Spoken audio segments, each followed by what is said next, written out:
সুপ্রিয় সপ্তম শ্রেণীর শিক্ষার্থীবৃন্দ, আসসালামু আলাইকুম and welcome to Arc English Care. আজকের ভিডিওতে আমি আলোচনা করব তোমাদের সপ্তম শ্রেণীর ইংরেজি বইয়ের ইউনিট 5 লিসন 3 হেলেন কেলার। তো আজকের এই ভিডিওতে আমরা হেলেন কেলার সম্পর্কে বিস্তারিত ইনফরমেশন পেতে যাচ্ছি। তো এখানে দেখো, শুরুতে একটি ছবি দেখানো হচ্ছে হেলেন কেলারের এবং দুটি প্রশ্ন করেছে, হু is the women in the picture, ছবিতে এই নারী কে। এরপরে 2 নম্বর প্রশ্ন করেছে, what is she famous for, তিনি কি জন্য বিখ্যাত। তারপরে একটি টেক্সট রয়েছে এখানে এবং এরপরে একটি টেবল দেখাচ্ছে, মেসিং টেবল, অর্থাৎ এই পাশে কিছু ওয়ার্ড দেয়া রয়েছে, তার অর্থের সাথে এই পাশ থেকে মিল করতে হবে। এরপরে এখানে রয়েছে ট্রু এবং ফলস, যদি ফলস হয় তাহলে কারেক্ট অ্যান্সার দিতে হবে। তো এটি আসলে 2 বার দেয়া রয়েছে তোমাদের বইতে, আমি জানি না আসলে কি জন্য, সম্ভবত ভুল করে হয়েছে, কারণ একই আইটেম 2 বার দেওয়া হয়েছে।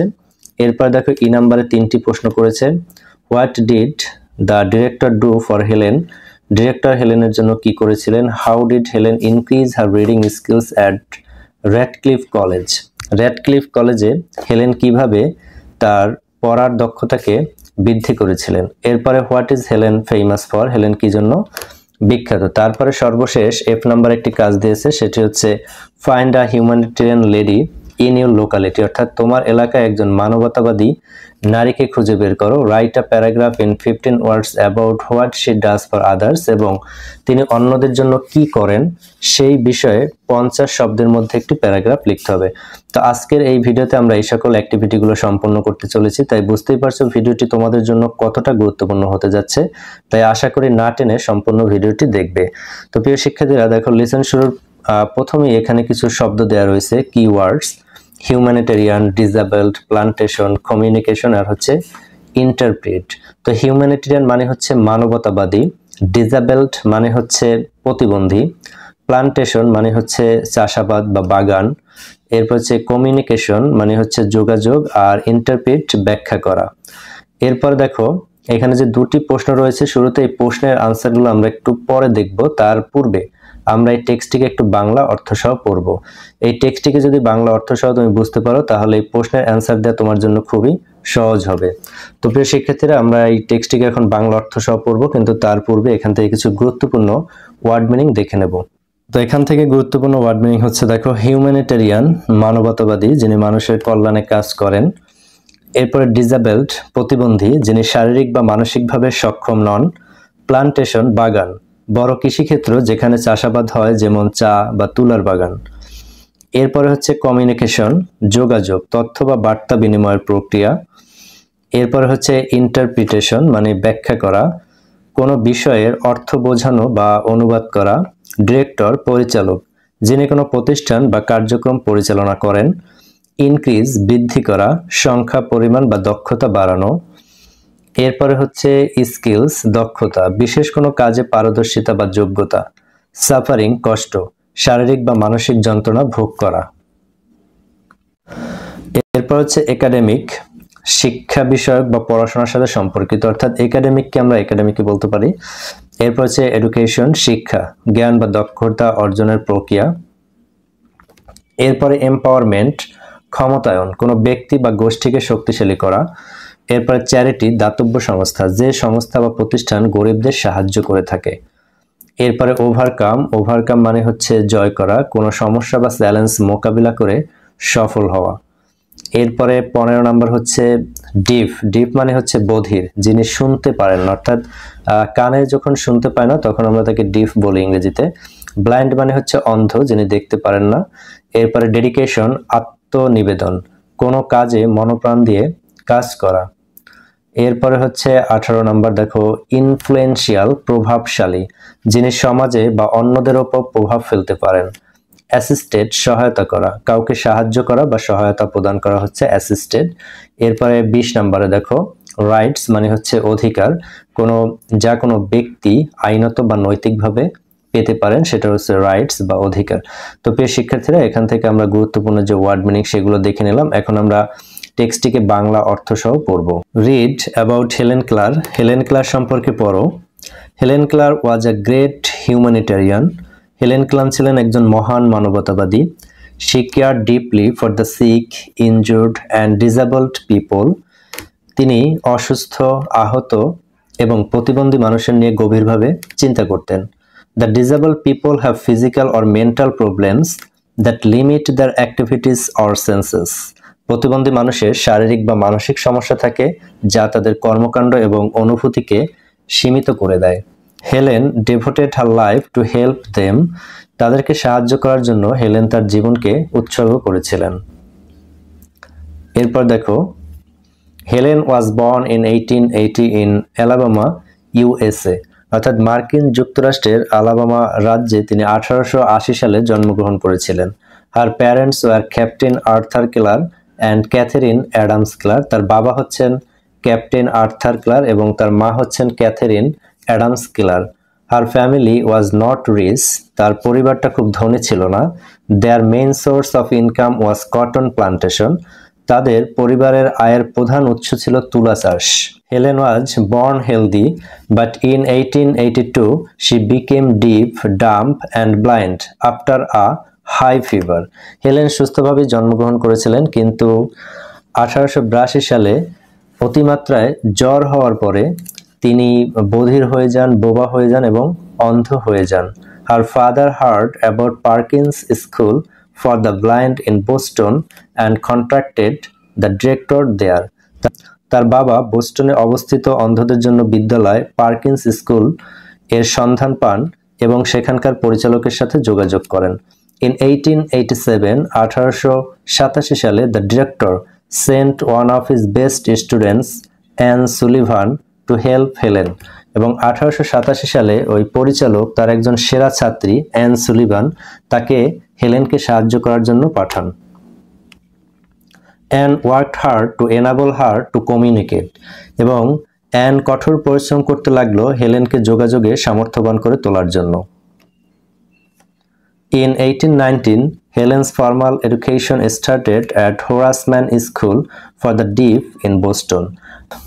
1890 সালে অবস্থিত হোরাস ম্যান স্কুল ফর ডিফ নামে একটি বিদ্যালয়ে তার আনুষ্ঠানিক শিক্ষা শুরু হয়।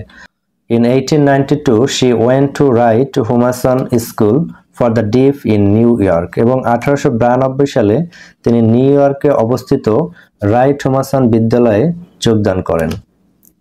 Helen improved her communication skills and studied regular academic subjects. এবং সেখানেই তিনি তার যোগাযোগের দক্ষতাকে উন্নত করেন এবং নিয়মিত বিষয় নিয়ে পড়াশোনা শুরু করেন। She then decided to go to college. এরপর তিনি সিদ্ধান্ত নিলেন যে তিনি কলেজে যাবেন and attended Cambridge School for Young Ladies in 1896. এবং 1896 সালে তিনি ক্যামব্রিজ স্কুল ফর ইয়ং লেডিসে যোগ দেন। Later she studied at Radcliffe College. এরপরে তিনি র্যাডক্লিফ কলেজে অধ্যয়ন করেন। Here she learned Bailey, which was a new technique for reading. এখানেই তিনি বেইলি শিখেছিলেন, যা ছিল পড়ার একটি নতুন কৌশল। She also learned how to type. তিনি আরও শিখেছিলেন কিভাবে টাইপ করতে হয়। Anne Sullivan was always with Helen. Anne Sullivan সার্বক্ষণিক হেলেনের সাথেই থাকতেন। She sat with Helen in class and helped her by interpreting lectures and text. অর্থাৎ শ্রেণীকক্ষে তিনি হেলেনের পাশেই বসতেন। অ্যান সুলিভানের কথা বলা হয়েছে। তিনি শ্রেণীকক্ষে হেলেনের পাশে বসতেন এবং লেকচার বা যে পড়া এটা তাকে ব্যাখ্যা করে বুঝিয়ে দিতেন। In 1904 সালে Helen received her BA degree with honours from Radcliffe college. এবং তিনি 1904 সালে র্যাডক্লিফ কলেজ থেকে বিএ ডিগ্রি অর্জন করেন। Helen spent her life helping disable people to learn. Helen তার সমগ্র জীবনটাকে ব্যয় করেছেন প্রতিবন্ধী মানুষদেরকে শিখতে সাহায্য করার জন্য। She died on June 1, 1968। তিনি 1968 সালের 1 জুন মৃত্যুবরণ করেন। তো প্রিয় শিক্ষার্থীরা, টেক্সটটি আমরা বাংলা অর্থ সহ পড়লাম। খুবই ইজি ল্যাঙ্গুয়েজে লেখা ছিল, আশা করি তোমরা বুঝতে পেরেছো। এরপরেও তো এখান থেকে তোমাদের কোনো সমস্যা হয়ে থাকলে তোমরা সেটি আমাকে কমেন্টে জানাবে। তো এরপরে দেখো এখানে যে কিছু অ্যাক্টিভিটি রয়েছে, অর্থাৎ একটি ম্যাচিং রয়েছে, match the words with the meanings, অর্থাৎ এই শব্দগুলোকে তাদের অর্থের সাথে মিল করতে হবে। এখানে এলোমেলো দেওয়া রয়েছে। এরপরে ডি নাম্বারে ট্রু ফলস দেওয়া রয়েছে, যদি ফলস হয় তাহলে কারেক্ট অ্যান্সার দিতে হবে। এরপরে ই নাম্বারে এখানে 3টি প্রশ্ন করেছে। তারপরে এফ নাম্বারে সর্বশেষ একটি প্যারাগ্রাফ লিখতে বলা হয়েছে। তো প্রিয় শিক্ষার্থীরা, এই সকল অ্যাক্টিভিটির আনসারগুলো এখন আমরা একটু দেখে নেই। তো প্রিয় শিক্ষার্থীরা, লিসনের শুরুতে যে প্রথম দুটি প্রশ্ন ছিল সেই প্রশ্ন দুটি আনসার আমরা একটু দেখি। Who is the women in the picture? এই ছবিতে এই নারী কে ছিলেন? The women in the picture is Helen Keller. ছবির এই নারী হচ্ছেন হেলেন ক্লার। এরপরে 2 নম্বর প্রশ্ন ছিল what is she famous for? তিনি কি জন্য বিখ্যাত ছিলেন? She is famous for being a humanitarian, author and activist. তিনি বিখ্যাত ছিলেন একজন মানবতাবাদী, লেখিকা এবং সমাজকর্মী হওয়ার জন্য। Despite being blind and deaf, তিনি অন্ধ এবং বধির হওয়া সত্ত্বেও she pursued higher education and worked to improve the lives of disabled people. অর্থাৎ অন্ধ এবং বধির হওয়া সত্ত্বেও তিনি উচ্চশিক্ষা গ্রহণ করেছিলেন এবং প্রতিবন্ধী মানুষের জীবনমান উন্নয়নে কাজ করেছিলেন। তো প্রিয় শিক্ষার্থীরা, লিসনের শুরুতে যে দুটি প্রশ্ন ছিল তার অ্যান্সার দেখে নিলাম। এরপর আমরা বি নাম্বার যে আমাদের একটি ম্যাচিং ছিল সেই ম্যাচিং এর অর্থটাকে আমরা একটু দেখে নেই। তোমাদের বইতে যদি বক্স করে দেওয়া ছিল, আমি এখানে বক্স করে নিই, সামনে সামনে তার অ্যান্সারটাকে সংযোজন করেছি। দেখো, হিউম্যানিটেরিয়ান মানে হচ্ছে মানবতাবাদী, এর সাথে আমাদের যে অ্যান্সারটা যাবে সেটা হচ্ছে আ person who helps suffering people, একজন ব্যক্তি যিনি দুঃখী অসহায় মানুষদের সাহায্য করেন। এরপরে ছিল প্লান্টেশন। প্লান্টেশন মানে হচ্ছে চাষাবাদ বা বাগান। A large farm where crops like sugar কেন, বানানা এক্সেট্রা গ্রো, একটি বড় কৃষিক্ষেত্র যেখানে আখ, কলা ইত্যাদি চাষ করা হয়। এরপরে 3 নম্বরে ছিল ডিসেবলড মানে হচ্ছে প্রতিবন্ধী। A person who is unable to do something well due to physical or mental problems, একজন ব্যক্তি যিনি শারীরিক বা মানসিক সমস্যার কারণে কোনো কিছু ভালোভাবে করতে পারেন না। এরপর দেখো কমিউনিকেশন 4 নাম্বার মানে হচ্ছে যোগাযোগ। এক্সচেঞ্জিং ইনফরমেশন অর মেসেজ, তথ্য বা বার্তা বিনিময়ের প্রক্রিয়া। এরপর হচ্ছে স্কিলস মানে দক্ষতা। The ability to learn or translate a text, কোনো কিছু শেখার বা অনুবাদ করার দক্ষতা। তো প্রিয় শিক্ষার্থীরা, যে বি নাম্বার আমাদের যে ম্যাচিং ছিল তার অ্যান্সারটা দেখে নিলাম। এরপরে আমাদের যে ট্রু ফলস ছিল সে ট্রু ফলসের আনসারটা আমরা একটু দেখে নেই, এবং এখানে বলা হয়েছিল যদি ফলস হয় তাহলে কারেক্ট আনসার দিতে হবে। তো দেখো, Helen always helped the suffering people, এটা ট্রু, কারণ আমরা জানি তিনি সবসময় অসহায় দুঃখী মানুষদেরকে সাহায্য করেছিলেন, তাই এটি ট্রু। এবার সি নাম্বার কি, she came from a rich family, তিনি একটা ধনী পরিবার থেকে এসেছিলেন। তো এটি আসলে ফলস। আমরা জানি যে তিনি ধনী পরিবার থেকে আসেননি, তিনি একটি কৃষক পরিবার থেকে এসেছিলেন। She did not came from a rich family, তিনি ধনী পরিবার থেকে আসেননি। Her family's main source of income was a cotton plantation, এবং তার পরিবারের আয়ের প্রধান উৎস ছিল তুলা চাষ। এরপর দেখো 3 নাম্বারটা হচ্ছে ট্রু। এখানে বলা হয়েছে Anne Sullivan was a good teacher of Helen Keller, Anne Sullivan Helen ক্লারের একজন ভালো শিক্ষক ছিলেন, ট্রু। এরপরে শি ডায়েড ইয়ং, তিনি অল্প বয়সে মারা গিয়েছেন, এটি false. Helen did not die young, she lived a long life and passed away in 1968 at the age of 87, অর্থাৎ তিনি দীর্ঘদিন বেঁচে ছিলেন এবং তিনি 1968 সালে 87 বছর বয়সে মৃত্যুবরণ করেন। এরপরে 5 নাম্বার দেখো, Anne Sullivan was taught by Helen, অর্থাৎ সুলিভানকে হেলেন শিক্ষা দিয়েছিল। বিষয়টা আসলে একটু উল্টো হয়ে গেল। তো আমরা জানি যে হেলেনের শিক্ষক ছিলেন সুলিভান, তো এটি ফলস হবে। An Sullivan was Helen's teacher not her student, an Sullivan ছিলেন হেলেনের শিক্ষক, তার ছাত্রী ছিলেন না। তো প্রিয় শিক্ষার্থীরা, ট্রু ফলসের আনসারটা আমরা দেখে নিলাম। এরপর আমাদের যে 3টি প্রশ্ন ছিল সেই প্রশ্ন 3টির আনসার আমরা একটু দেখে নেই। What did the director do for Helen, director হেলেনের জন্য কি করেছিলেন? The director of Perkins School for the Blind sent Anne Sullivan to teach and guide Helen Keller in her education, Perkins School for the Blind এর পরিচালক an সুলিভানকে পাঠান যাতে তিনি Helen ক্লারকে শিক্ষা ও দিক নির্দেশনা দিতে পারেন। এরপর দেখো 2 নাম্বার বলেছে how did Helen increase her reading skills at Radcliffe College, Radcliffe কলেজে হেলেন কিভাবে তার পড়ার দক্ষতাকে বৃদ্ধি করেছিলেন? Helen improved her reading skills at Radcliffe College by using Braille and large print books. She was assisted by Anne Sullivan, who helped her understand and study the materials. Helen Braille ও বড় অক্ষরের বই ব্যবহার করে Radcliffe কলেজে তার পড়ার দক্ষতা বৃদ্ধি করেন। অ্যান সুলিভান তাকে সহায়তা করতেন যাতে তিনি পাঠ্যবস্তু বুঝতে ও শিখতে পারেন। এরপরে 3 নাম্বার প্রশ্ন দেখো, what is Helen famous for? Helen কি জন্য বিখ্যাত? Helen Keller is famous for overcoming her disabilities. এখানে ব্র্যাকেটে বলা হয়েছে ব্লাইন্ডনেস অ্যান্ড ডিফনেস, অর্থাৎ তার যে দুটো মেজর সমস্যা ছিল, একটা হচ্ছে অন্ধত্ব এবং আরেকটা হচ্ছে ডিফনেস অর্থাৎ বধির, তিনি কানে শুনতেন না। And becoming an influential humanitarian author and activist who worked for the right of disabled people. Helen Keller তার প্রতিবন্ধকতা, অন্ধ ও বধিরতা জয় করে একজন গুরুত্বপূর্ণ মানবতাবাদী লেখক এবং সমাজকর্মী হয়ে ওঠার জন্য বিখ্যাত। তিনি প্রতিবন্ধী মানুষের অধিকারের জন্য কাজ করেছেন। তো প্রিয় শিক্ষার্থীরা, এই প্রশ্ন তিনটে আনসার আমরা দেখে দিলাম। এরপরে এফ নাম্বারের সর্বশেষ যে আমাদের একটি প্যারাগ্রাফ লিখতে বলেছিল, তো সেটি আমরা একটু দেখে নিই।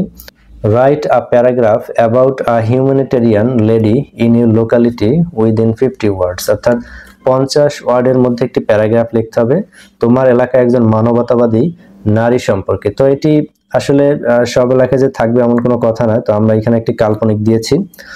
তো দেখো এখানে বলা হয়েছে রহিমা বেগম আ হিউম্যানিটেরিয়ান, তোমরা চাইলে নামটাকে পরিবর্তন করে দিতে পারো কারণ এটি হচ্ছে কাল্পনিক। Rahima Begum is a great humanitarian in my locality. She helps poor children get an education and provide food, clothes, and medical aid to the needy. She also supports unemployed women by teaching them skills. Her dedication has made a positive impact on our community. যে শিক্ষার্থীরা, তোমাদের সুবিধার জন্য নিচের বাংলাটাও দিয়েছি। রহিমা বেগম আমার এলাকার একজন মহান মানবতাবাদী। তিনি দরিদ্র শিশুদের শিক্ষা, খাদ্য, পোশাক ও চিকিৎসা সহায়তা দেন, বেকার নারীদের বিভিন্ন দক্ষতা শেখান। তার আত্মত্যাগ আমাদের সমাজে ইতিবাচক পরিবর্তন এনেছে। তো প্রিয় শিক্ষার্থীরা, এফ নাম্বারে এই প্যারাগ্রাফটি আমরা দেখে নিলাম। তো আজকের ভিডিওটি তোমাদের কেমন লেগেছে সেটি তোমরা কমেন্টে জানাতে পারো। ভিডিওটি ভালো লেগে থাকলে অবশ্যই লাইক, কমেন্ট, শেয়ার করবে এবং চ্যানেলটি সাবস্ক্রাইব করে পাশে থাকবে, কেননা ভবিষ্যতে তোমাদের সপ্তম শ্রেণীর আরও নতুন ভিডিও নিয়ে দেখা হবে। সেই পর্যন্ত সকলের সুস্থতা কামনা করে আজকের ভিডিওটি আমি এখানেই শেষ করছি।